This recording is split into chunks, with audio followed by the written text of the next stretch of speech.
Welcome to the Graybeard Gaming Podcast, where we talk about the gaming industry and how it affects us as gamers and consumers.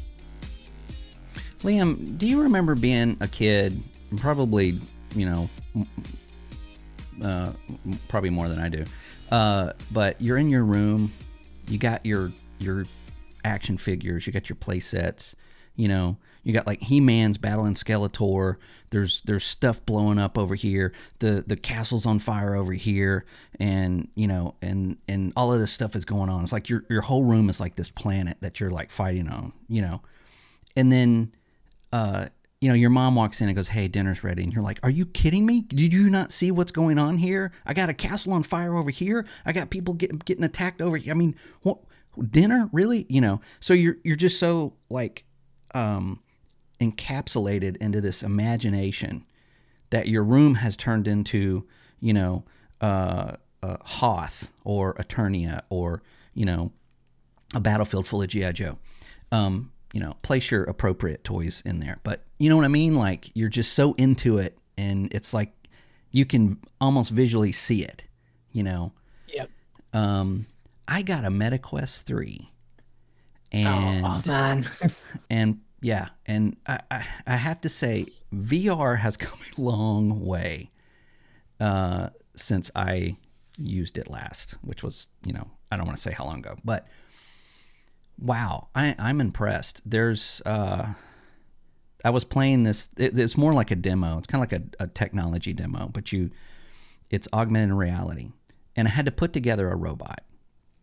It's obviously family oriented, but I had to take these parts out of these portals. So I'm like pulling them out of a hole in the wall in my room, right? Putting them on this robot. And then it's also around the room, I've got like these lights, these like futuristic looking lights, computers on the floor, wires everywhere. I mean, it looks like a lab, like a futuristic robot lab. And my wife comes in and she's like, "Okay, so what are you doing now?" I'm like, "Go away, I'm putting together this robot and I can't find this one part." This is like, I just had that flashback of like, dinner's ready. I'm like, "Are you crazy? Do you not see what's going on here?" So it's amazing. It's wow. I mean, I have to say that I am thoroughly impressed. I have not done anything or had anything as far as like a product in a long time and I don't think I've ever used this, but it made me feel like a kid again. Technology is powering your imagination It basically is, now. right. I mean, it's almost like it visualizes like what you used to do as a kid.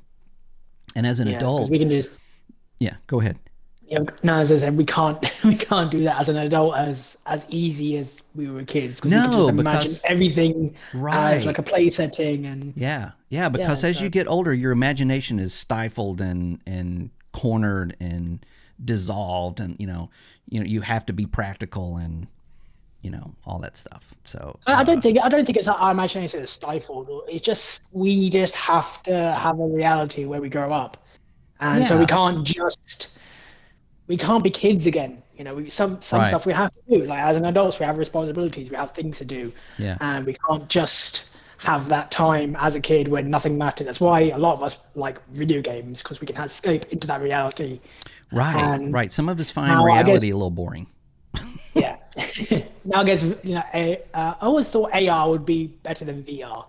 Well, they're probably like two same thing really, but Yeah, yeah, AR, like adjusting your own reality in as you see it, yeah, that would be an experience for sure. Definitely, I'll have to try that sometime. yeah.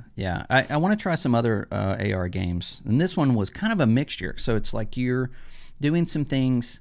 You start off in your room, and you're like, "Oh," well, and it even like pauses for a minute. So you're like, "What is this? Is this thing? Did I start it? Is it gonna?" And then all of a sudden, all this stuff starts coming out, like of your walls and the ceiling, and then you're kind of taken into this other place, and really all it is you're just like manufacturing things and moving things around, and it kind of it's free, and it's more of what it felt like to me is like a getting familiar with VR, which was good because I've never really done modern VR before. So so it was really cool to play that and get into it. But I also played Asgard's Wrath 2 came with it, which is an excellent RPG. It's a full-fledged RPG. I think it's a live service. I see people, I go to this thing that you It's basically just like a challenge. You know, you go through these challenges and stuff in combat, and then when you die, you're like, okay, this is how far you got. But in the lobby, there's a lobby, and there's people like with all this cool armor on, and you can go up and high five them, and it's just their avatar. They're not like really there. They're just showing their score of what you just did, you know, comparatively. But all their armor is like, holy shit! It's like all this. My armor's crap, you know. So it gives me the impression that this game is way deeper and longer than I'm giving it credit for. Because most of the experiences I've had so far are kind of short. But I thanks to Green Man Gaming, they're having a huge sale right now. By the way, greenmangaming.com. I got Batman Arkham VR, which I haven't played yet. Have you tried it yet? Oh No, yeah, no, I've heard it's really good. I mean, it's like detective work, like you know, Batman yeah. detective work. It's, It was $3, and then of course I got Skyrim VR. I mean, come on, you got to get that. That was on sale for like $12, and then I got Arizona Sunshine, and this is a zombie game, and you're obviously in the desert, and you go through these different scenarios, and at first it was a little. The graphics are not. The graphics don't really immerse you. I'll say that, but I'm in a mine. It is pitch dark. I have a flashlight that is really crappy, and a handgun, and it is terrifying. It's absolutely terrifying. that's probably why the graphics aren't that great, because you could probably make a lot of things terrifying if it's just pitch black. Right, you just use lighting. Exactly, right. And It's just, yeah. and of course, what do? I drop my flashlight. I can't find it. I'm having to like shoot my gun, and the flash from the barrel is like lighting up, and then I get killed, and then I kind of quit right there. But and then Skyrim VR, of course, this feels like one of my favorite games ever, and probably will be till the time I die. It's just absolutely my favorite game to get immersed in. I start the game. I'm sitting on that carriage, right? You know, Ulfric Yeah. Stormcloak is right next to me. You know, I mean, these guys are like talking to me. I'm looking around. I'm there. I mean, it's like it just teleports you in your favorite game. It's amazing. I mean, it is absolutely amazing. So I've yeah, but I had to sell my Steam Deck to get it. Oh. Yeah, but you know, after I was kind of like, man, I think I might be making a huge mistake. How much are the better question now? How much did you pay for that? I got the three. The three is $4.99. Wow. And then there's the two, which apparently is still viable, is only $1.99. It's not graphically, it's not as powerful in your AR display, like the display on the, you know, like seeing What do you what's actually have outside to is have them? Because black and white. I'm not, yeah, I'm not familiar with like VR. So what do you actually? Is that like a standalone thing? Absolutely, and that's Like, the yeah, cool thing yeah. about it, right? It is absolutely standalone. Now, I'm playing Steam games. You can link it to Steam. You can use an app called Steam Link, and then you can play Steam VR games with it. And I did have to get some finagling to get the software to work right and get sound and everything. But so far, it works really well. Now, I will say the performance on the native games in the MetaQuest obviously are a little better because you're not streaming that through your internal network. But so far, my experience is great. And Asgard's Wrath, it's a full fledged RPG. I mean, the difference is though is like you see a chest, you actually walk over, open the chest, and see what's inside. I mean, it's like all this time, all these years, like clicking or pushing a button to open a chest. I actually get to open the chest. I don't know. It's just I was geeking out about it.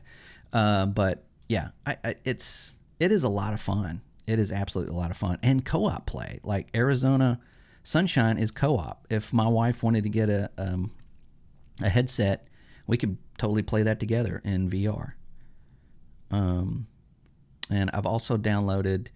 There's a battle royale that I played when someone let me borrow their MetaQuest 3, which was Population 1, I think. And it's kind of strange. It's Fortnite-y a little bit and a little awkward to move around, but his settings were I didn't change any of the settings, so maybe I'm gonna go back and try that again. But yeah, that's you actually have to like, take the clip out of your gun, put another one in, pull the hammer back or pull whatever, So it gets a little hairy. But you can talk to people, your teammates and everything, just like any other battle royale. Yeah, So I haven't tried VR, so I would love to try VR sometime, yeah, and I hope it continues to get better eventually, yeah. and not just Well, because I mean, for the masses, it's not really popular, for everyone because it's still quite. I mean, obviously, millions of people have it, but it's not like the casual person, I would say, like a mass market thing. So I hope it gets there, VR, because I think that's yeah, probably the next thing in games, to be honest. yeah. I don't know what I really haven't looked at the numbers for these things now, where they're selling. I know that they did good last year. I think like last holiday, MetaQuest 3 did pretty good. Which I'm hoping so, because somebody said, "Why didn't you get? You've got a PS5. Why didn't you get a PSVR 2?" I'm like, "Why would I get a PSVR 2? I mean, they've seemed like they've all but dropped it completely. Yes. And MetaQuest 3 is like, hey, here's all these games coming out. You know, Plus, I don't want to have something that I've got to. It's a standalone product. It is an absolute standalone product. Yeah, yeah, So definitely. That's what I was asking for because obviously, PSVR 2 might come to PC, but then you still need a PC or a PS5 anyway. right, exactly. And I didn't want that. I mean, I don't mind syncing it to my Steam. I mean, my Steam account. And I will get. I really want to play Alex Half Life. That is like a game that has been on my list. I'm like, this is. I will one day have VR and I will play this game. And just when I get over spending a little extra money on this and all those other games, I'll I'll get it. Right now it's like $60. But I've got plenty to play already, and there's some demos and some interesting stuff on the MetaQuest store. And you're right. I think this is something that is gonna. It's. I don't think it's gonna hit mainstream like they want it to, because No, and I've it's said this. difficult. Yeah, it's difficult, and I've said this many times about VR. Most people just want to sit on their couch and play a game. It's Yeah. not. It's you don't they have sitting games like you. Some of the games have a sitting setting, so you can sit and do this. So far, I've chose to stand, and I'll tell you, man. I mean, I played for 2 hours yesterday. Had no idea. I took my headset off. I was sweating. I felt like I had just went on a run, and I looked at the clock, and I'm like, it was 7:30. Like what? You know. So it's legit. Maybe I'll lose some weight. I don't know. Yeah, one way to get a workout. Right. Yeah. Exactly. Like freaking out over zombies being behind you and gnawing on your neck. But yeah, I've had a lot of fun with that, and I'll probably continue. I'll update our listeners and you guys, what I'm playing and doing with that. But I did get a chance to get into a beta that's this weekend, and it was invite only. So because I'm special, I'm. But it's a game called Combat Champions, and this is made by some ex Battlefield guys, and it shows. So if you haven't seen it or don't know anything about it, the best way I can describe it is that it's a little bit like the finals in the way that it plays. So you have two teams. You have red team, blue team, and they're mascotted. Like they have these, like one's got like a duck, the other one's got like a dinosaur, kind of like a sports team. The entire map is fabricated as this was like a live sport, not a battlefield. So there's announcers that are constantly talking about the game, like what's going on, and you have it's basically, other than that, it's Battlefield without weapons. You got A, B, C, and D, and you capture all of those, and whoever wins, wins. Slight differences is if you're down, a teammate can revive you, but if you are down, someone on the other team can actually shoot you and kill you, and you got to go back to the lobby. But it plays good. It feels good. The shooting is fine. All the mechanics are there. A little bit of slowdown here and there. It seems like it's almost ready for release, but and it feels a lot like the finals. I don't know if you played the finals or not, but you know how it's kind of got that game show kind of Yeah, you yeah, know, definitely. yeah, American Gladiator kind of thing going on. It's the same thing. It's the same kind of, and I'm not sure if I really like that, but Yeah, I mean, yeah, a lot of people might not like that type of thing, but at least it's a different take, maybe on shooting. yeah, So yeah. I mean, I get it. I mean, you got to come up. You know, not everybody wants the same old, desert with tanks and helicopters and stuff like that. But I would like to see. I would like to see these studios. Somebody make something that goes head to head against Call of Duty and Battlefield, and something that is made better, and something that is made, more for us instead of investors. But this ain't it. This isn't going to be it, unfortunately. All right, so moving on, man. What have you been playing? um, what do you think? With the new season of Let's see. Diablo. Let's see Diablo 4. Uh, oh wow, that's such a fun season now. Is it Literally, good? what should have been at launch? Yeah, what should have Okay. been at launch? Like a lot of people say, basically they've changed a lot of the mechanics and just starting off gameplay. So the way you sort of level through the game is a breeze. I'm level like 72, I think, Yeah. in like 2 days. Wow. So you breathe through levels. It's Wow. easy. Yeah. But the hard part comes at the end game because now it's different how you get items. So like now, like at the first levels, you have Helltide. Mm-hmm. You have the whole Helltide area. Right. So you just start and just go in there, and there's so many bosses, and you just level up quickly. But the hard part is the pit, and maybe a lot of old Diablo players know that as well. Yeah. Because obviously I'm still new to Diablo 4, so Diablo series I went with 4. So the pit is now like the end game and bosses, and you can get like level 200 bosses. So you Jeez. really have to grind there. Yeah. And items now, before you had to upgrade them, you get upgrade them 5 times. Now you have to Right. go to the pit, get resources from there while doing a run with at least level 100 enemies, and then you can upgrade your items and masterwork them. So Okay, yeah, so you're farming in the pit for stuff that you can upgrade your weapons with. yeah. Okay, well that's not.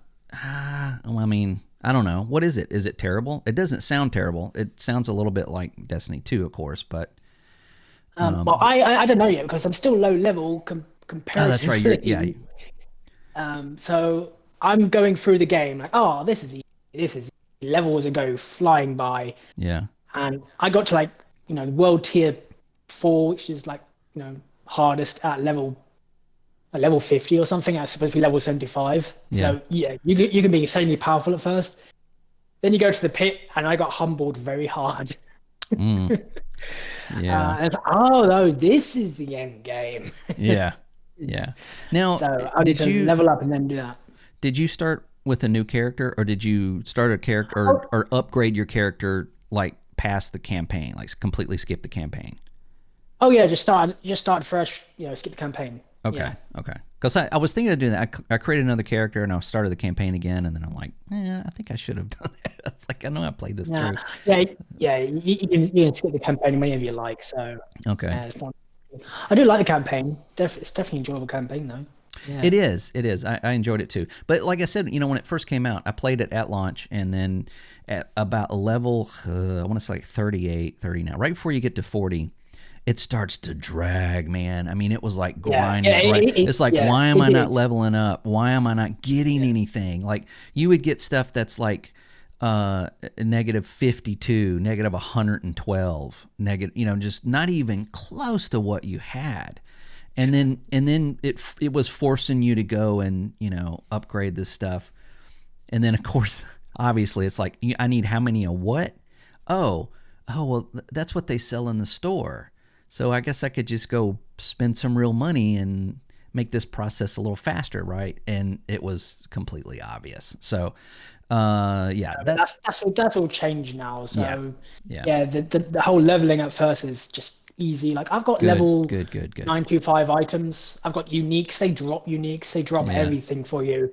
The loot farm is incredible, but it's just more. It's less about individual loot, but getting the perfect roll of an item that you want. Yeah, like Destiny 2. Yeah. Yeah, so it's a bit like that because you can get like like a max roll, like a god roll of Mm-hmm. like what Destiny would do, and that's what people will farm more now. So, Yeah. but yeah, just going through the game is easy, like the base game now, and then Oh, that's everything is cool. focused on the end game. So Yeah. definitely much better and much more fun to get there. Yeah, man, it's on my list, but I'm also playing No Rest for the Wicked, and then there's some patches coming out for that thing, and I'm afraid it's going to be at some point that's going to be a wipe because it is in early access. So Yeah, I'm considering maybe shelving that until they patch some more things, and then if yeah, I consider doing that, if I want to do that, then I'm going to go back to Diablo 4.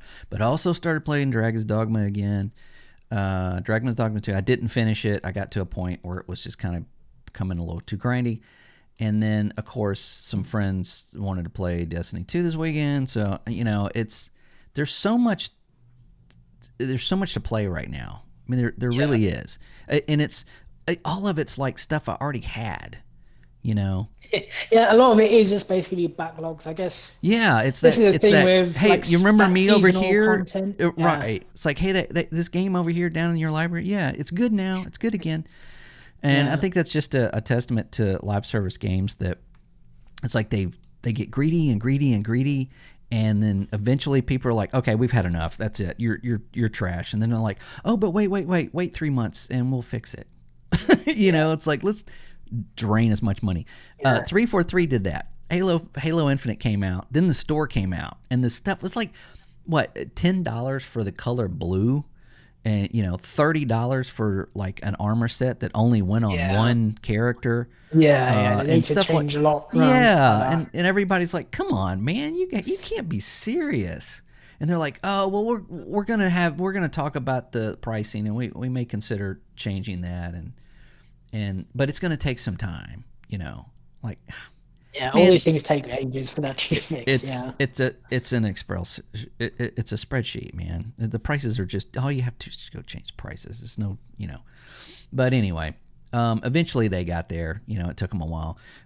Luckily Diablo 4 has not taken that long. It sounds like they're turning things around, and yeah. it, Because it wasn't bad by any means, to play at first. Because I bought it at no, launch and it no, was still I really fun. enjoyed it. Yeah, Um, but but yeah, now it's really like gone yeah. hardcore fun now. So I'm really glad about Yeah. that. Well, cool. Yeah, I'm gonna have to. It's on my list. But yeah, Um, although tomorrow I think I'm gonna take a break from it.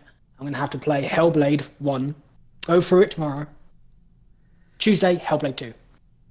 That's what I'm gonna yeah, do. yeah. You can actually play Hellblade 1 in a sitting, and I think it's only like a 6-7 hour game, maybe. Yeah. Yeah. Have you played it at all? Have you ever played it? I did play it, yeah, but I'm Okay. gonna play it through again, get all the achievements that I need, Yeah. You because there's a lot you of collectibles things in there. you Get got a it. refresher and then go back into this and then go to the second one. Yeah. I'm gonna have to watch like a refresher, I think, before I go into it. Make sure you wear Yeah. headphones. You got to wear headphones. Oh yeah. Headphones, yeah, must. Yeah, Yeah. definitely. Always. Um, yeah, that was a really good. I really enjoyed that game. I bought that game when it came out and played it, and I don't think I've touched it since. But um, the second one, I mean, I will play it. I'm just not really excited about it. I don't. It's like I don't know. It's like if Microsoft's not excited about it, then it's like I don't know why But I'm not excited about it. I believe more in Ninja Theory's talent than Microsoft's marketing. I would just put it that Well, way. yeah, their marketing is a little Yeah. goofball, and they're on our list again this week, for crying out loud. So let's get into this. This is first. This is brand new. Ubisoft cancels The Division Heartland. I mean, I think we all saw this coming, didn't we? I mean, this thing was delayed. This was supposed to come out in 2020, I think. Wow. Yeah, 4 years ago. We saw it at E3 2019, if I'm not mistaken. Um, and it was going to be, it was going to have a mobile version and a PC, or, console PC version. I got to play the beta of this last year, and the servers were really, really stacked, so I didn't get to play a whole lot. But it was really weird. It's not what you think. It's not like the Division. It was like an extraction shooter. It was like the Division Extraction. So you go in, you have these areas that are obviously, toxic. You have to, have a mask. You go into the areas and get loot. But then it starts moving. So it moves around the area. So you have to deal with that and other players and, PvE enemies and stuff like that. And then get out with it. And to me, it felt like there was so many mechanics going on. None of them really were that great. Like none of the like when it showed you here's how to play a match, it was like, oh, okay, I got it. This is great. Oh, well, this isn't moving. It's supposed to be moving. Now it stopped. Now it's not moving. And then, and then of course it's just due to quality, but it just seemed like they were kind of trying to shove an extraction shooter into a genre that is already something completely different. The Division's an RPG, and to make a didn't they already do that anyway? That was Tom Clancy's Extraction. Was it Rainbow Six Extraction? Or yeah, but I forgot what it's called now. But again, that was something that was different though. That wasn't like open world. That was like you go into this building, and you have, and it's like Rainbow Six, but it's you have enemies, and yeah, and it had this gas and stuff. So it just didn't seem to have a solid hook. Yeah. The gameplay was mid, the movement was mid, everything about it was just kind of eh. Even the aesthetics were very well, you'll see when you play X Defiant, or if you see X Defiant, you'll know what I'm talking about. But the graphics were kind of just like overblown and loud, as far as like every scene had every color visible to the naked eye. There was no kind of character to the way it looked at all. It was almost like, oh, let's take Fortnite and just make it realistic looking. That's exactly what it looked like. It just didn't. I don't know. It didn't resonate with me. I didn't like any of it. And the other people that I talked to that played it kind of felt the same way. It's like, what is this game? What is it trying to do? Trying to throw everything in it, like all the games. Just take all the games, put it in a pot. Exactly. Right. Stir it up, and then yeah, exactly. And that's what. What was it? God, was it the other cancel? They had another cancel game. Was it X Defiant? No, it was whatever X Defiant was before. Remember, it was a name change, and they had all the bad guys from all the games. And then it was like a hero shooter, but with the bad guys, and it was like this bizarre. I don't know. I'm getting confused about what games they've announced and canceled, but it seems like they took all of that away, and in X Defiant, they renamed it and just made it kind of a Call of Duty game. So anyway, that got canceled. A lot of people are upset, but my response is that, I played the beta. You didn't want it. It wasn't good. There wasn't really anything about it that was like, holy cow, I just didn't see anything there that they could have made a good game from. I don't know. Yeah, that's just my opinion. That's the thing as well, because obviously we don't like to see games cancelled and work just tossed, but at the same time, if a game is terrible, people would complain about its $70 price tag, $100 season pass, and broken launch. Right. So and it not if you cancel the game, everyone Yeah. complains. If you don't cancel the game, everyone complains because they didn't like it. Yeah. Yeah. So, and we have to remember that games get canceled for a reason. Yeah. Like what was it? The Ghost Recon, I forget the name of it now. What was it? It was it was a Ghost Recon, what what was it? It wasn't an extraction shooter. I think it was just a battle royale. Yeah, it was a battle royale. Yeah, I can't remember that, but it came out, and oh god, it got the trailer got bombed on YouTube. It was like, you got to be kidding me. It's like we got Breakpoint. Breakpoint is good now. What, 5 years later? But when it launched, it was terrible. It was absolutely, Yeah, it was garbage. It wasn't even what a Ghost Recon game is. And then they announced this, and it blew up. They canceled it, and thank God. I was like, please don't make that. Take those assets, make a real Ghost Recon co-op, shooting enemies from 600 meters away or whatever. Just dude, that's what people want. And Ubisoft, man, they're the worst at like not giving people what they want. It's like, oh, yeah, here it is. No, like, how many people want a new Splinter Cell game? I'm holding up my hand. I do. yeah. Well, there is supposed to be a reboot coming of Yeah, Splinter but Cell. but when? I mean, they announced that again. That was like what, 3 years ago. I Heard. know Ubisoft take like 20 years to make a game, I but know, it's but like if they it's like do, yeah, yeah. What was the other game? Beyond Good and Evil 2. That was two, in yeah. development hell forever, and it's apparently still getting worked on. But like, where is it? How can that take so long? I don't know. I don't know. I don't know why they would put so much money in it. Just does. They don't make any sense. It's what they do just doesn't make any sense. Um, which is our next story. I think we could like a nice segue. Assassin's Creed Shadows was announced the other day.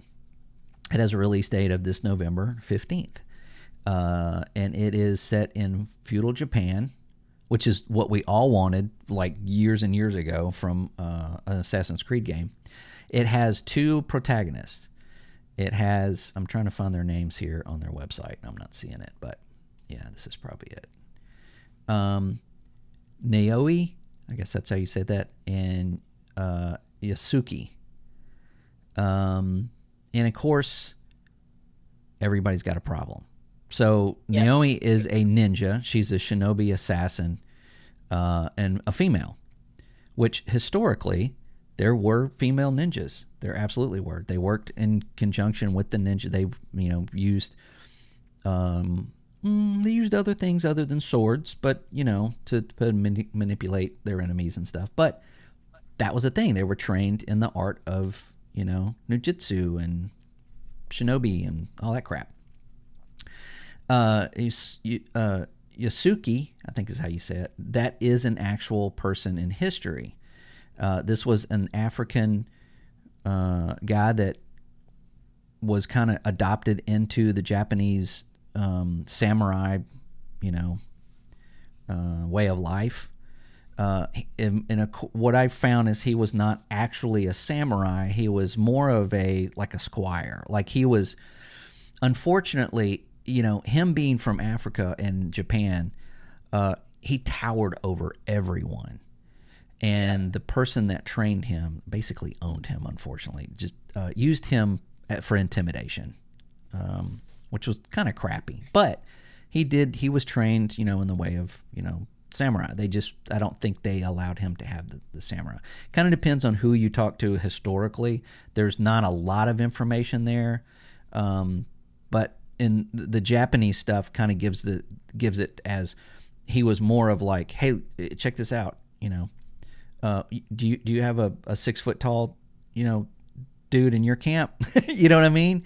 Like, yeah, which is yeah. Like, terrible, is it? right? Yeah, this is Yeah, like our soldier. Have you got yeah, one of these? yeah. Exactly. That's kind of And then of course any of the like American versions of that, it was something a little bit different, where he was a samurai and he lived with. So there's nothing. It's not really clear, which is not that big a deal, because obviously Ubisoft's not gonna. These games are not 100% historically accurate. If they were, they'd just be boring. But of course, the internet and everyone else alongside the internet just is not happy with this decision of him being a black man as a samurai, and they think that he should have been, Japanese, Yeah. and that just seems. Which that's just like the Twitter bubble Yeah, that's not happy with it. Because I saw a headline that the pre-orders for Assassin's Creed Shadows are already high. So yeah. I mean, personally, I don't care. I mean, if it's a good game, yeah. I don't care who the protagonist is. I don't care if it's Oh a yeah. woman or a man. You know, if it's a well written character and it's relevant. You know, I mean, if you had like someone that was, I don't know, like an Asian person being like a King Arthur's knight, one of that really wouldn't be historic. That wouldn't make sense, right? No, but This makes sense. So yeah. They um, are historically accurate to a point. They do take yeah, yeah, like the real world things because that was an actual person. They didn't just change the setting for that. right. And At I the same time, it's not a complete like historical documentary, but yeah, well, still, I it mean happened. these games, right? Things happened. They're not trying to be 100% accurate. I think it's interesting though. I mean, it kind of as far as like writing and character development, it leaves some things open for him being Yeah, like so different than everybody else in feudal Japan, right?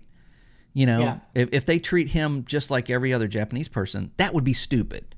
You know, if he's yeah. just Because like if they just um, like race swapped a character, and it has no uh, you know indention on any part of the story, and, that'll he, be and he's just dumb. and he's just there like speaking Japanese like Right, everyone else, right. and yeah, Yeah, it's that'll like be this. weird. Yeah, it's like the stuff they do with like Lord of the Rings on Amazon. It's like that doesn't make it doesn't even you're not even making it a thing. It's just you're just swapping it around, so that it's inclusion.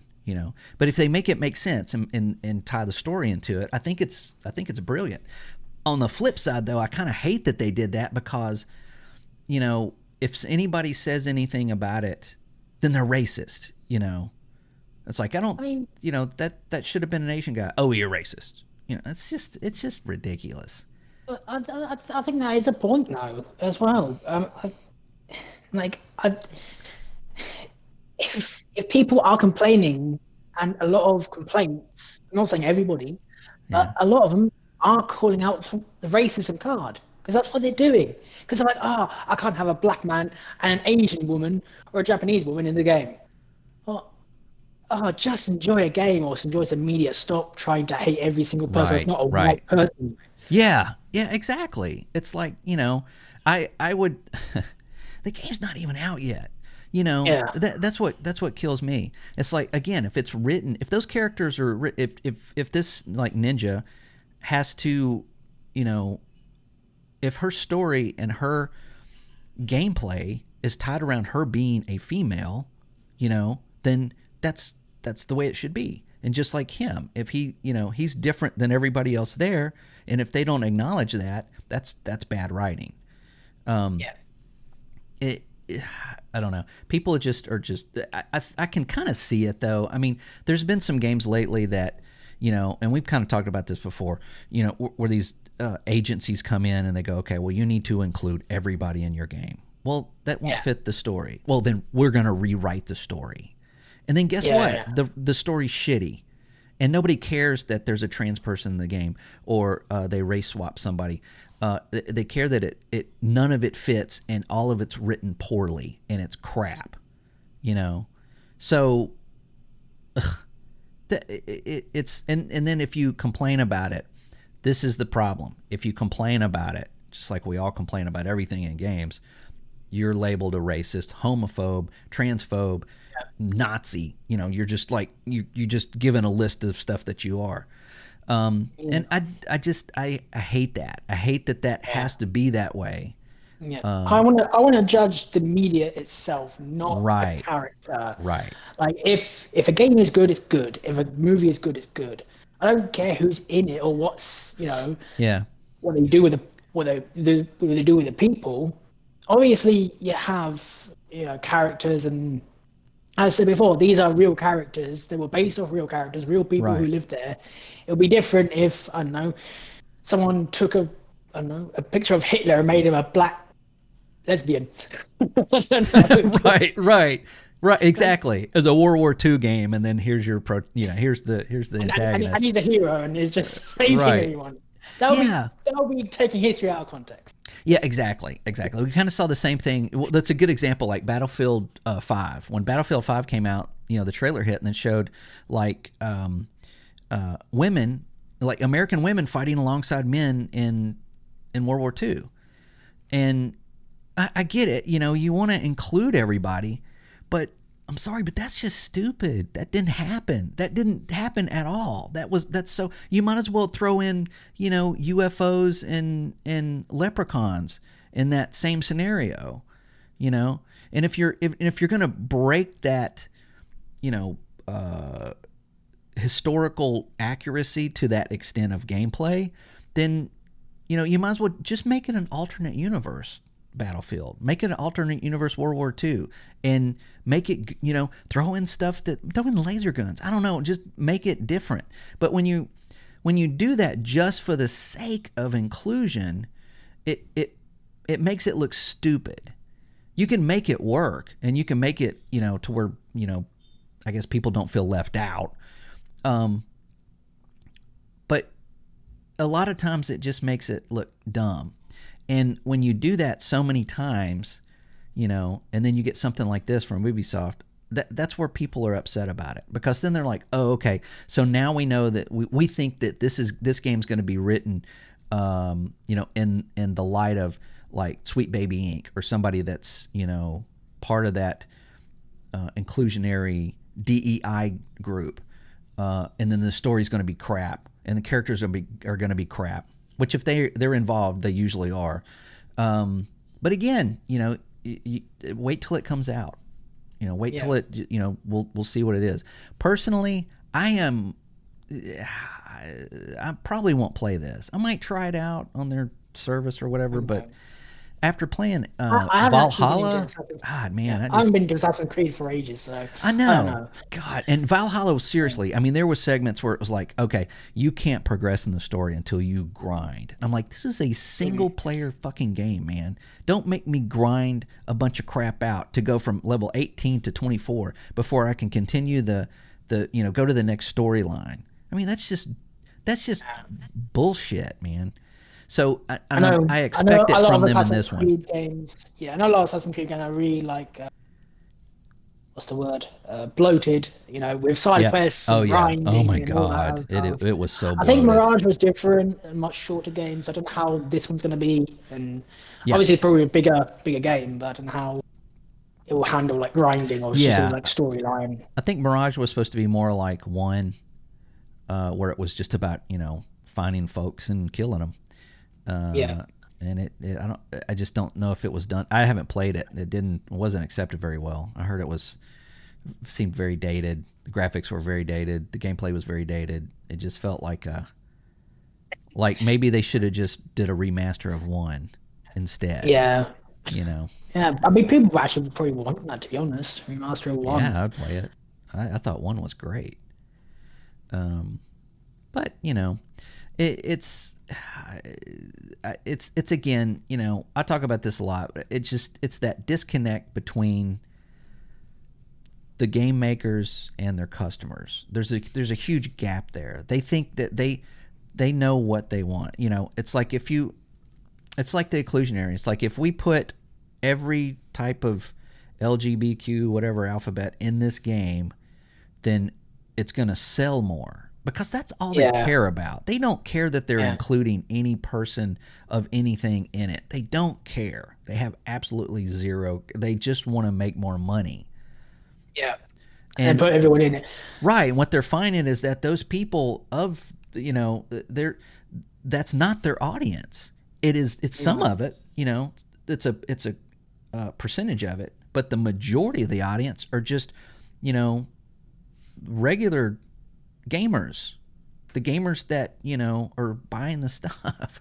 I don't know. It just seems so I stupid. understand like representation with Yeah. people because that's how we connect to a lot of characters when it comes to TV shows, movies, games, books, Right. all sorts. That's how we relate. But I never thought that I had to have a certain type of person in every single game or every single piece of media. Yeah. Like It doesn't make sense. I've It absolutely doesn't yeah, make sense. I played what was it? Tell Me Why? From Yeah. Life is Strange devs. Yeah. and that's a game about a trans person mainly. Right. But I never felt like it beat you over the head, like, oh, look, trans everywhere. But it told a good story. I enjoyed That's it, right. and Well, there you go. Exactly. That's all we that's all it want. We is. just want good That's stories. what we want. Yeah. So, but no, it's not just like, oh, look, let's put a trans person in because trans, and let's support the trans, Yeah, and or they whatever it gets is. right. And then you have people that do make the games that are trying very hard to push a message Yeah, of their of their political beliefs and everything to the point of forgetting to write the story. yeah, It's like um, we get that a lot. I see that in Star Wars. It's like, oh my God, you're pushing Star Wars to the point of just being an ad for inclusion. yeah. It's Yeah, not even I good know Star content Wars. anymore. Yeah, I know Star Wars does that, and puts a lot of messages in, Right, but also games, especially games, because there's a lot of and I call this the Twitter sphere as well, and what people complain about, but right, gamers haven't been um, really sexist or not accepting of people. We haven't. Okay, we haven't been that in history. So these social media and that right. crap that people post online, because we've been playing with Lara Croft since the 90s. Okay, we've had women in games. We've Yeah, had all kinds of different people in games, black people, women, men, all kinds of things. So yeah. games have that potential, and we never complained about who No, it was. no, because if it's a good character and it's a fun game, we don't care. Nobody cares. You Yeah. know, somebody Okay, asked me. all of us had crushed on Lara Croft, but we still Absolutely. play. We enjoyed the games though. Yeah, We and we didn't weren't just playing it have it because as of her. We were playing it because it was a fun game. yeah, You and know. we have stories, and we love the stories, and we love different Yeah. characters, Yeah. and we Yeah. didn't need social media to make a message to show that. Yeah, and we like attractive characters in our game. They don't have to be Yeah, models, but we like attract and even women that play games. They don't want ugly women. They don't want to play ugly women or ugly characters. It's to escape these things. And when you go to work and you watch the news and it's all about inclusion and this and that and trans this and that, and then you go to work and you get training, you get an email and you have to go to this training, you go to this thing and you're trained, you're like, okay, whatever, okay, cool. And then you come home and then you're watching TV shows and there's a new show about this and this, and it's like, okay. And then it's like, wow, it's okay, I'm done. I get it. I'm good. yeah, I'm gonna go play a game. And then guess what? It's all over your game. It's like this is supposed to be an escape. This is our hobby. This is what we escape yeah, from reality. If you're starting to put more reality into the games, then why the fuck are we playing them? You know, yeah, I get it. But honestly, if I played this game and I played as a Japanese woman in feudal Japan, I can't relate to that character. How would I possibly relate to that character?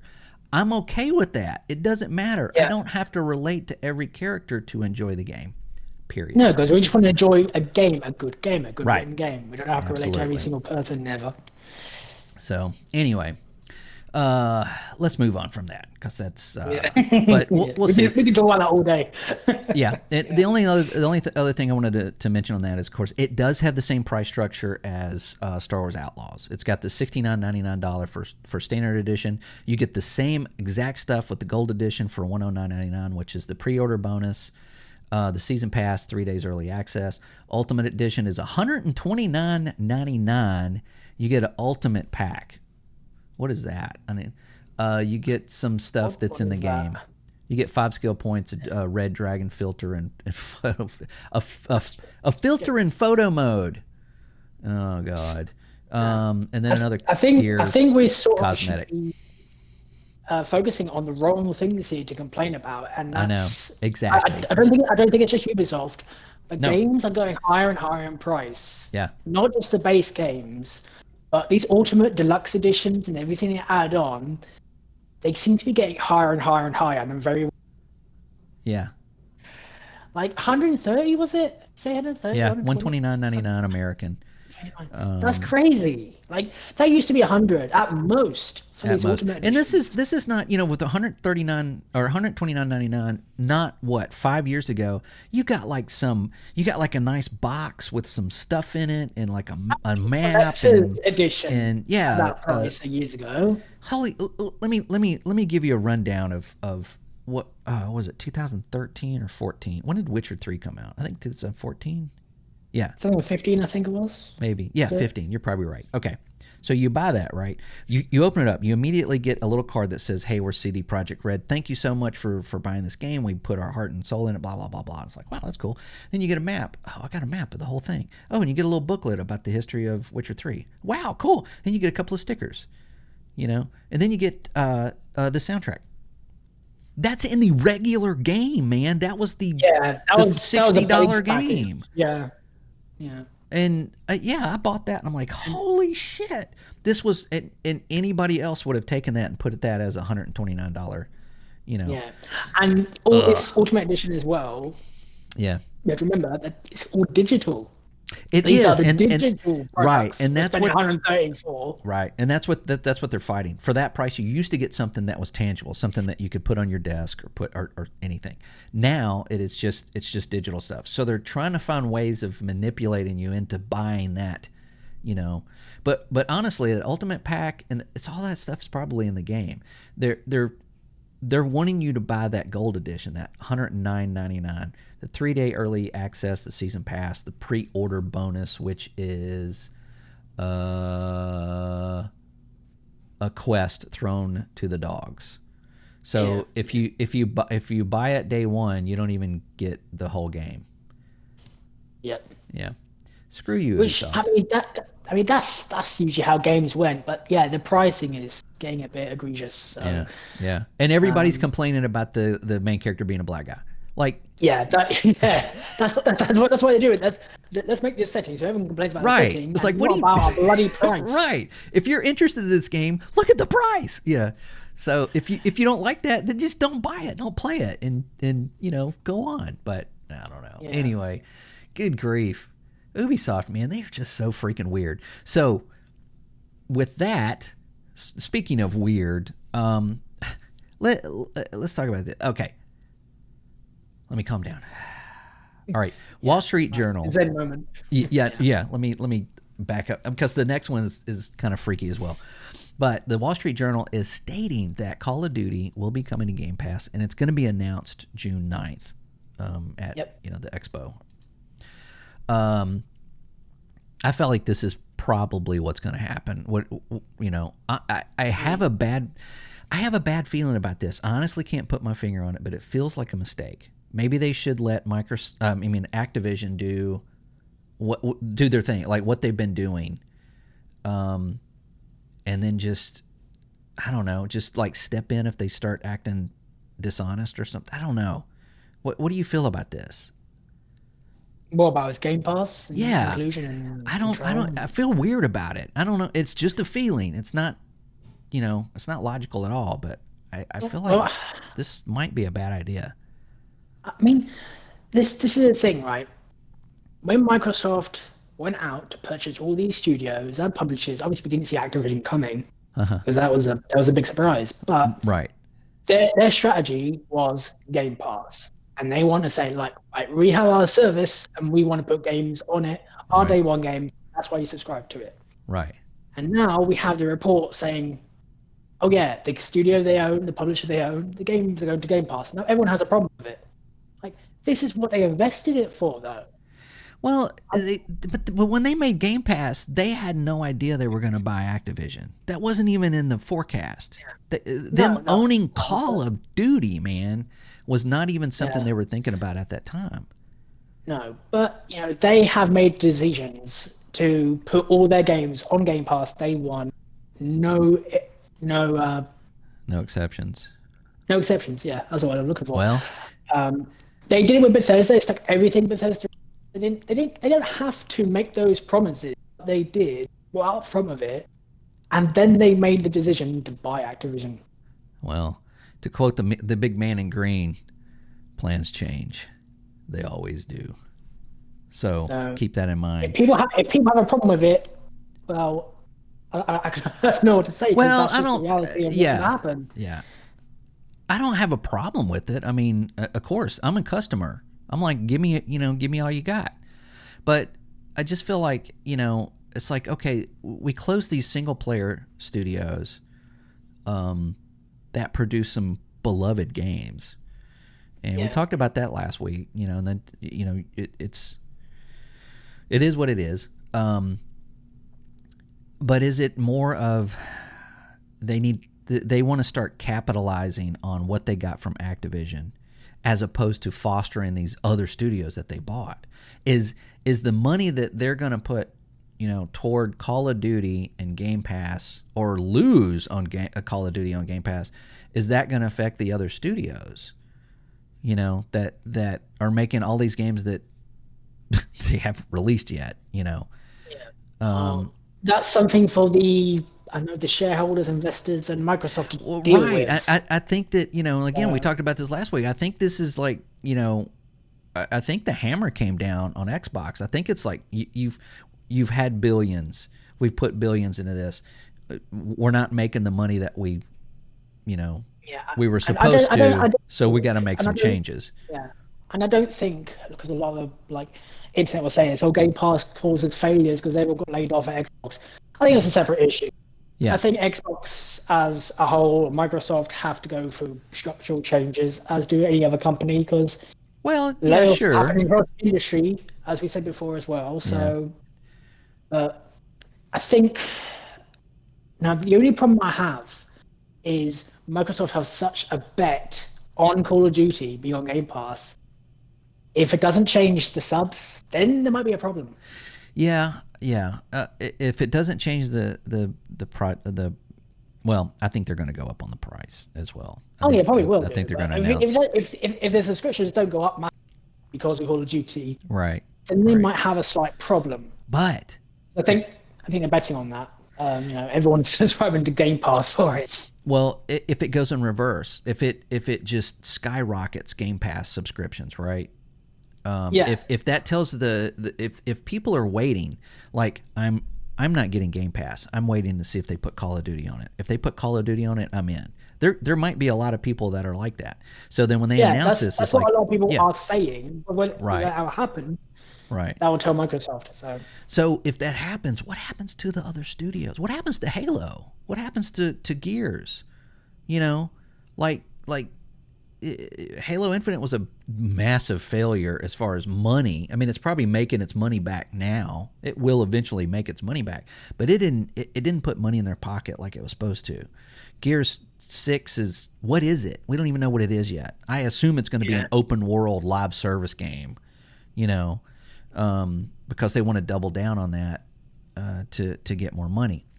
Um, or is it going to get canceled? I mean, it's by them having Call of Duty and putting it on Game Pass, it makes it real. It kind of makes it like, holy shit, they did buy Call of Duty. It's here. It's on Game Pass.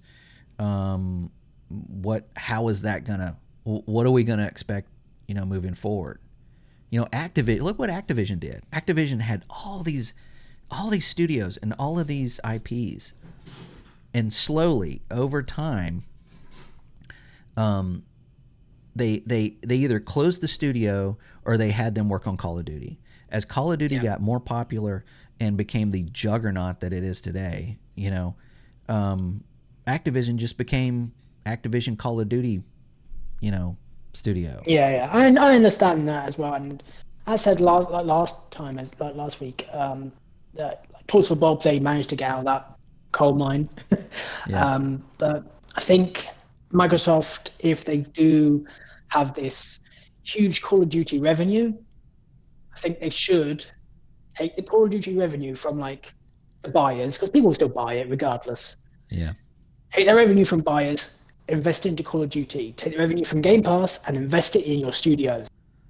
Don't make everything about Call of Duty, because that will make Yeah. money on its own regardless. But that's what they've been doing, and those investments are not paying off. That's the problem. That's the hammer that came down.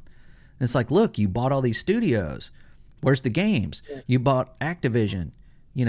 We expect money from that. And if you're not getting money Yeah. from that, you're going to have to take it from somewhere else. And that's going to be, oh, and look, guess who just got closed? Arcane Austin and, you know, I Tango mean, as I said Gameworks. before, like the only surprise was Tango, really, and I don't know how much. Maybe they didn't make money. I don't know because we don't know those figures. Yeah, I don't know what the But sales numbers were for Evil Within. And that was just such a weird studio for them to buy anyway. They just had that one game, and then they came out with, uh, Evil Within 2, and it was by the creator of Resident Evil. We all get it. And then Hi-Fi Rush was just a gem that they popped out. yeah, But again, we don't know what their projection was. We don't know how much money they made. We don't know how many. We know that the creator left, and that might have just been the nail in the coffin. We don't know, but we do know that they had to close some studios to get some money back, and that was the two, and they're not done.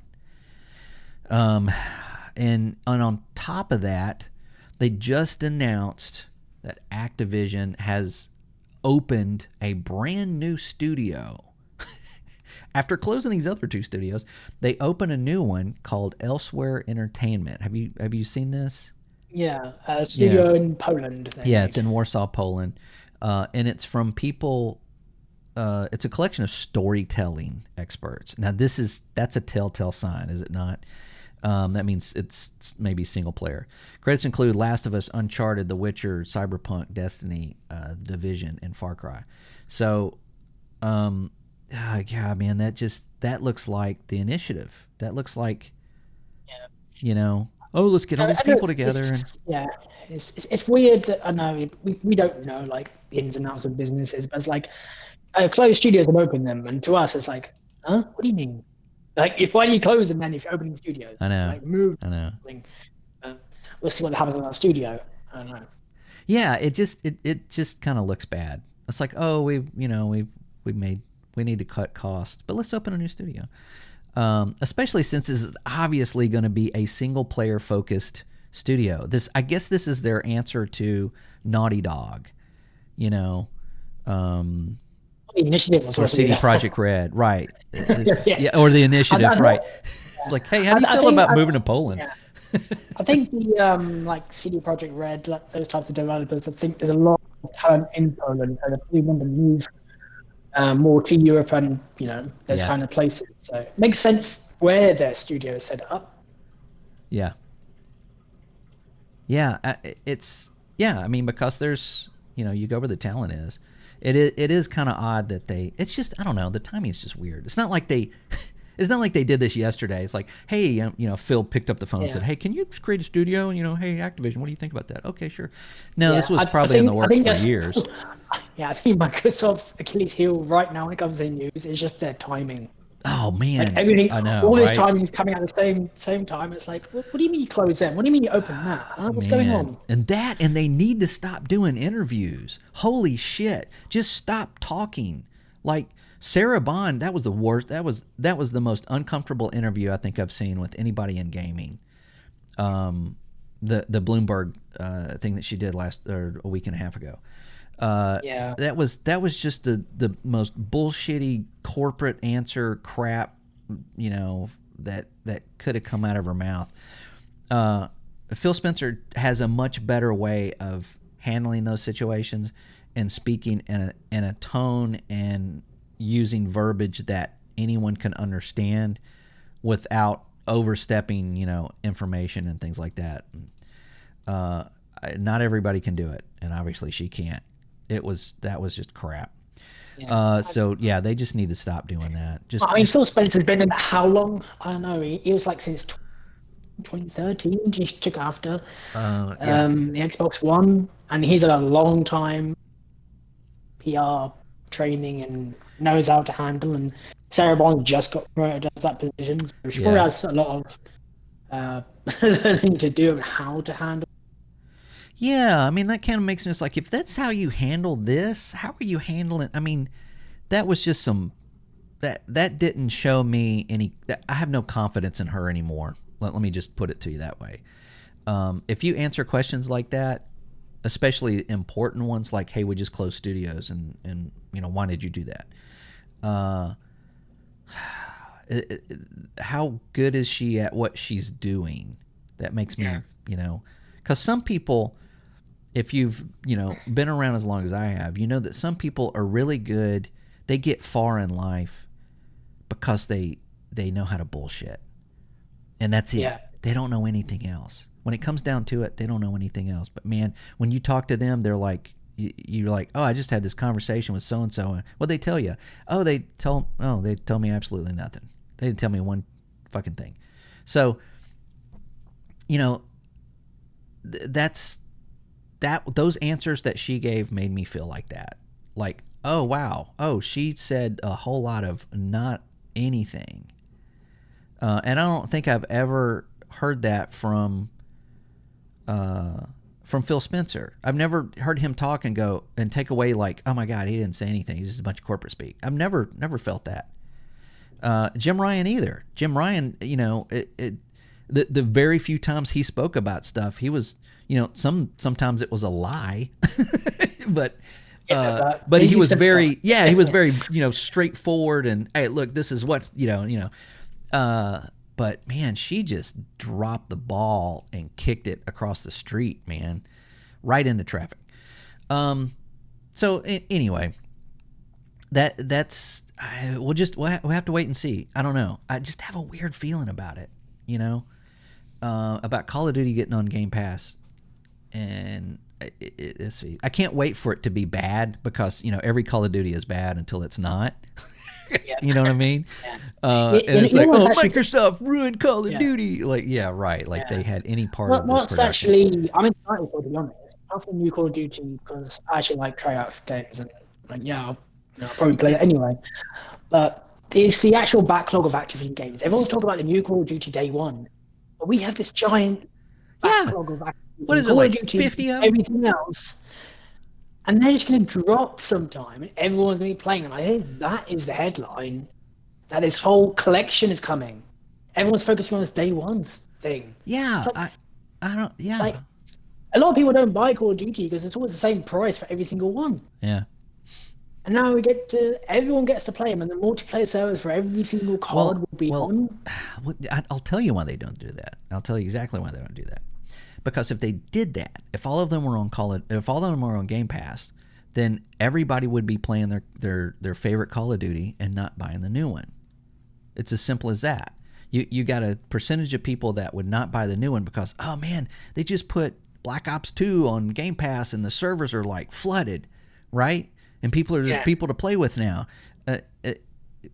The new one, screw it. They're not even interested. That's why they want to capitalize on Oh yeah, I know. I know Game it's what Pass Activision subscriptions do for that now. one game and the price, and getting that money on, Yeah, everything else. So I know it's why Activision historically did that. But I think Microsoft don't really care. I don't They just know. want their subscriptions up, Yeah. and like on PlayStation, people will just be forced to buy the new one anyway if they want the latest Call of Duty, Yeah. as they do every year. Yeah. Because everyone will still buy the latest Call of Duty. It's not like you know other ones, other games on Game Pass will take away from that. People still want the latest. Yeah. I mean, they I, still wa- they still want I to want to see have. like I want to see old games live again now. Even Black Ops 2, like Black Ops 2 can still find lobbies on Xbox. It's crazy. Yeah. So, Yeah, but but that's the problem with the games that come out with yearly. They don't want you playing that old Black Ops. They don't want you playing that. yeah, They want you playing the new one with all the stuff in the store. yeah. So they don't. I don't know. I don't know if we'll ever get those on Game Pass. It may just be I, like I, moving I, forward. Like from this Call of Duty forward, you'll get it on Game Pass. nah. They're gonna drop them all on game. It will be historic. I don't know. You watch. Okay, we'll see. June 9th, June 9th, I'm making a bet. They're going to announce an Activision library on Game Pass. Maybe not that day, but I think they'll announce the time. I don't know. I'm torn between like if they'll just drop it then, like everything. Yeah. Like Activision, like they did Bethesda before. Like they dropped all Bethesda titles on Game Pass. So they might do that on June 9th. Hey, here's Yeah, all the Activision single library. player games. And here's the next Call of Duty. Yeah, but hey, wait a minute. But what game did they not put on Game Pass from Bethesda?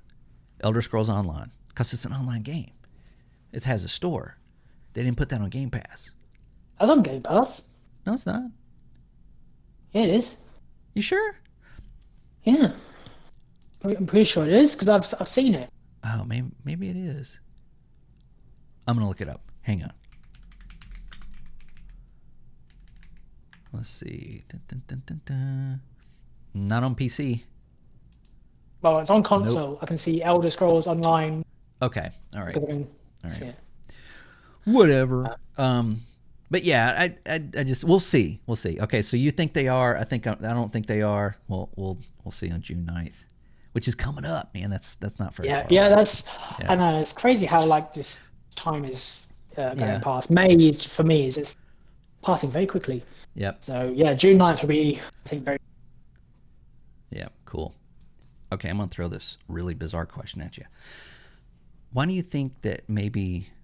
Why doesn't Steam have their own PC Game Pass? That's a good question. They could totally do that. They have the store, they have the Yeah. licensing available. They could start small, monthly fee, have their own Game Pass on Steam. Why would they? Why Oh, don't they do that? yeah. I mean, I think most. I don't know. I don't know. Maybe you know me because you're a more PC guy now. Yeah.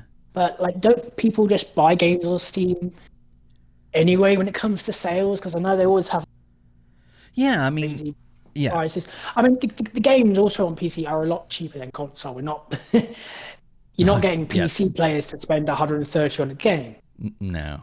No. Not typically. Yeah, most of them will just let it release, get a couple of patches, and then get it on sale.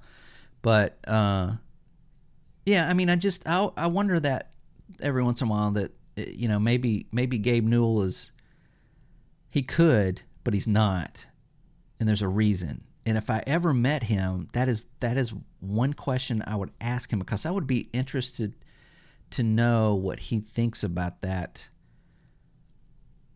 structure. Um, Because Steam's very different to any console as well. well, of Because course, if it's you not have, it's not trying to be a console, but yeah, Microsoft yeah, has yeah, PC Game Steam, Pass. yeah, yeah, because they're trying to sell their services. Yeah, But like Game Pass, Xbox Gold, whatever it's called now, because Game Pass Core, I think now, EA right, Play and PlayStation Plus, because they're all trying to sell the services on the system. right.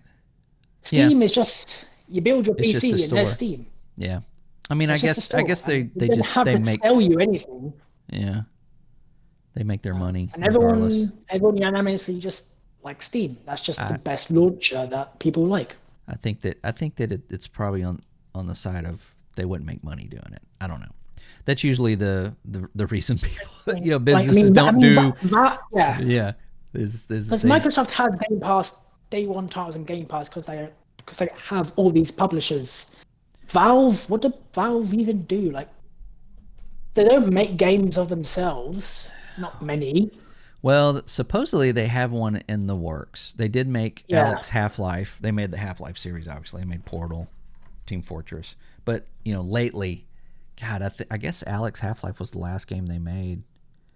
And they're supposedly making a hero shooter, yeah. I heard which of a is couple of things they work bizarre. on, Yeah, but yeah, they're not like a massive publisher. They just let yeah, their storefront do the work, yeah. really. Well, that was just an oddball question. I thought I'd throw that out there, Yeah. just to see what you think. I, I do think they could partner with Xbox Game Pass, though, especially if it gets Call of Duty on it and everything else that they have. So, Hmm. if Microsoft put their games on Steam, I've always wondered why doesn't Steam just have Game Pass? Especially with Steam Deck now as well. Yeah, So, I, I I, think I that might happen in the future. They might just partner with Game Pass. Hey, here's Steam Xbox Game Pass thing. yeah. Well, there's rumors about that about their next console being, uh, basically a PC. But anyway, well, let's shuffle on over to PlayStation before we get out of here because I feel like we're neglecting PlayStation people who are listening. All three of them. Um, and we got this news this week, which I think it's kind of good news. You've probably heard this, but effective June 1st, Hideki Nishino, I probably butchered that, will be appointed CEO of Sony's Platform Business Group, and Herman Hulst will be appointed CEO of Sony's Studio Business Group. Hiroki Totoki, who was serving as interim CEO, will serve as chairman in addition to his role as president, COO, and CFOO, not CFO of Sony Group Corporation. And then they'll just answer to him. So Holst is currently, he's like head of PlayStation Studios. He's kind of like what Phil Spencer used to be. He's in charge of like games and content and getting stuff on the platform. And then Nishino is currently the Platform Experience Group vice president, which is hardware. So this is pretty interesting. So if you look at this, Jim Ryan left, and now his role is basically split between these two people. I think that's a little strange, but that may actually be a good idea. What do you think about that? Yeah, because they basically have like two CEOs kind of thing. Yeah, That's what I read. So, um, but I think if I don't know, I just want them to have a better leadership than Jim Ryan did because I think he made decisions on PlayStation that weren't very popular. Um, yeah, I mean, PlayStation and Sony studios are fine, but they have some questionable decisions they've done. No one really cares because everyone buys PlayStations anyway. But yeah. I think they get a pass for being anti-consumer just because yeah, they're Sony. yeah, but they did a lot of as well. Um, and I think there's a meeting next week or end of May, and they'll talk about more what Sony are doing in the future regarding like next couple of years, first party support and stuff like that. Yeah. I'm sure once they'll get like in June 1st, once this is all effective, they'll have a meeting and kind of present what they want to do with that. And I think maybe that is a good idea because you've got one person that's kind of in charge of like handling the hardware and any like future hardware, and then you got the other person just basically handling the studios, the games, the content that goes on that hardware, as opposed to one person just overseeing all of it. Yeah, And Herman Hulst, I've read a couple of articles about him. He does kind of feel like a Phil Spencer on Sony's side. He seems to be the guy that knows gaming. Is actually like in it. Jim Ryan, he really didn't get it. I mean, no. whether you like it or not, I mean, he just like that picture of him holding the controller like completely wrong, and him saying, who would want to play old games? You know, Yeah, he wasn't the greatest PR person for PlayStation. I'll just say that about him. well, that's not PR. Um, That's his way of that's him driving the company in a certain direction of, hey, who yeah, wants to play old games? Like everybody. we bought them. We want to play them. You they're know. starting to release like 5 remasters of their old games. So, Yeah, right. Oh um, well, you like old games? Well, here you go. Here's all of them. But yeah, I think that I just think that his way of thinking was a little dated. I don't think he really could see where consoles are going and when they're going out. I think Microsoft always seems to have a better view of the future of hardware and gaming, but just not the best visual of present day. And Sony's exactly the opposite. They have a very good view of what's going on right now, but don't necessarily really have a good view of or a good intuition about where it's going. And yeah, maybe these guys will change that. because I think Sony also know that their PC efforts should improve, and they should Yeah. do better on that as well. They released Ghost of Tsushima, Yeah. and it's blown up on Steam. So the PC audience is definitely there, and they know that PC players won't just get a PlayStation to buy it. So just release the games on PC as well. Yeah, yeah. It is a little ridiculous. Several years later, um, that's getting that is getting a little ridiculous. I think that well, I think everybody thinks that like with Helldivers 2, it shows that momentum and that drive is all generated by it being on PlayStation and PC at the same time and released at the same time. Yeah, Um, if Helldivers 2 was released on PlayStation, we wouldn't be talking about it. Nobody would be talking about it. I'm sorry. I'm not saying that there's nothing, something's wrong with PlayStation. I'm just saying that kind of game on PlayStation, it really wouldn't be that big of a thing. yeah. It I mean, being it'll on be big, PC, but yeah, that's PC really it did blow up on PC a yeah, lot. yeah. So More day and date, or at least a couple of months, or yeah, something. It I think they'll definitely close that gap between like years and Yeah, just more. I'm not. I mean, there is no reason. I'm on PC. There's no reason for me to buy their product. Period. Um, even having, my wife's got a PS5. I could have bought a PSVR 2. Like I said previously, but why? You know, I've got a PC. I've got Steam. I've got the games already on there. So, um, yeah, you're not gonna win. You're not gonna win that crowd, but you can make money off them by releasing your game, day and date, or at least very close.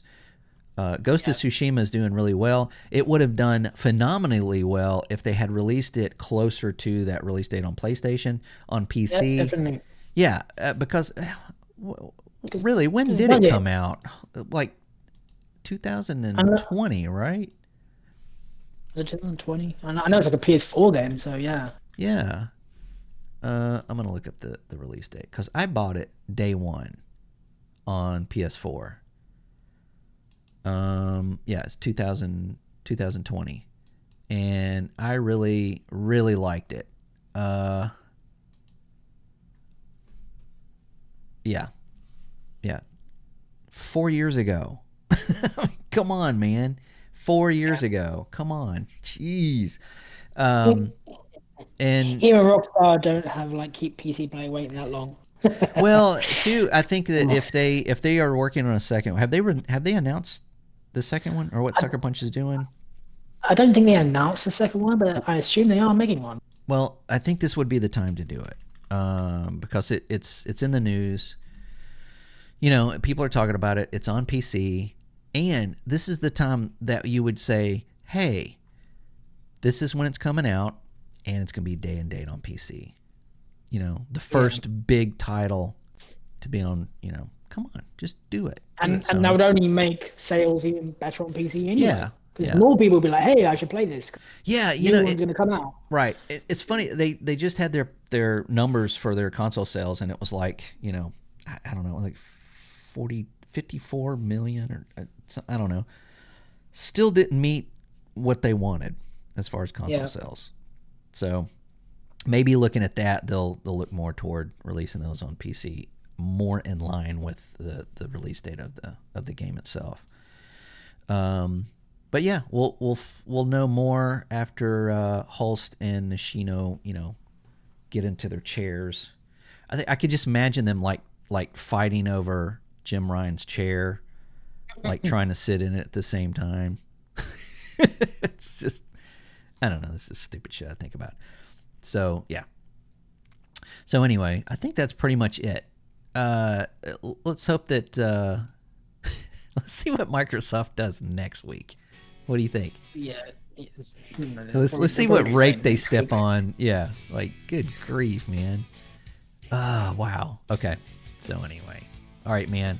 That was a great show. We're out of here. We're gonna be here next week. So please join us and have a good week.